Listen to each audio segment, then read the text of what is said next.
سید جلال الدین حسین بخاری المعروف مختوم جہانیہ جہاں گشت رحمت اللہ علیہ سرکت ہوئی۔ ایک دن کا ذکر ہے کہ آپ ابھی 4 برس کے تھے اور بچوں کے ساتھ کھیل رہے تھے کہ کچھ لوگ جنازہ اٹھائے قریب سے گزرے۔ آپ نے نزدیک جا کے دریافت کیا تو پتہ چلا کہ فلاں شخص فوت ہو گیا ہے۔ اس پر آپ لرزے اور نعرہ اللہ اکبر لگایا اور فرمایا کم باذن اللہ، وہ مردہ فی الفور زندہ ہو گیا اور مزید 40 سال زندہ رہا۔ یہ خبر آپ کے والد صاحب کو ہوئی، آپ نے سخت تنبیہ فرمائی، اس طرح شریعت محمدی میں رکھنا آتا ہے، آئندہ ایسا کام نہ کرنا۔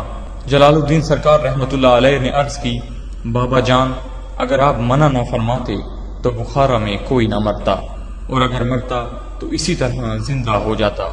آپ کا وصال مبارک 690 ہجری میں ہوا کہ حضرت مختوم سید جلال الدین سید بخاری کو مختوم جہانیہ کا لقب روضہ رسول صلی اللہ علیہ وآلہ وسلم سے عطا ہوا۔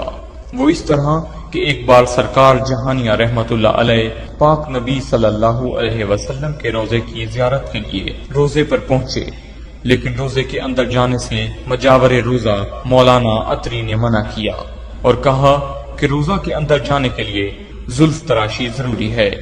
آپ نے فرمایا میں سید زادہ ہوں، میرے بالوں کو کوئی غیر سید ہاتھ نہیں لگائے گا بلکہ سید زادہ ہی ہاتھ لگائے گا۔ بحث بڑھ گئی۔ مجاور نے کہا کہ آپ کہاں کے سید ہیں؟ فرمایا میں ہند سے آیا ہوں۔ مجاور نے کہا ہند میں کہاں سے سید آ گئے؟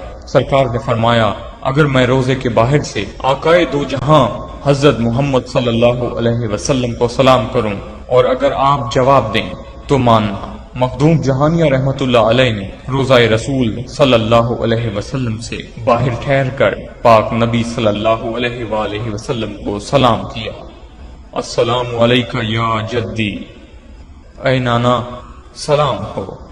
پاک نبی صلی اللہ علیہ وآلہ وسلم نے جواب میں فرمایا وعلیکہ یا ولدی قرۃ العین والسراج امتی، تم پر بھی سلام ہو میرے نواسے، میری آنکھوں کی ٹھنڈک اور امت کا دمکتا ہوا چراغ۔ مجاور روزہ اور دیگر افراد جھوم اٹھے۔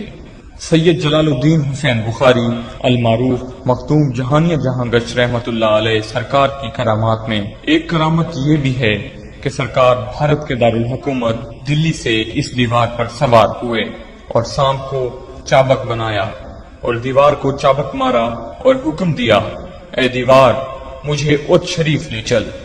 ولی کی خواہش پر باذن اللہ دیوار اڑ کر سرکار جہانیہ جہاں گشت کو اچ شریف لے آئی، جو آج بھی مرجع خلائق کے عالم میں ہے۔ آپ مختوم جہانیہ سرکار کا وصال مبارک 10 ذوالحج 785 ہجری کو بمطابق 3 فروری 1384 کو عید الاضحیٰ کے دن ہوا۔ آپ کا عرس مبارک ہر سال بڑے عقیدت و احترام سے منایا جاتا ہے۔ عرس کے موقع پر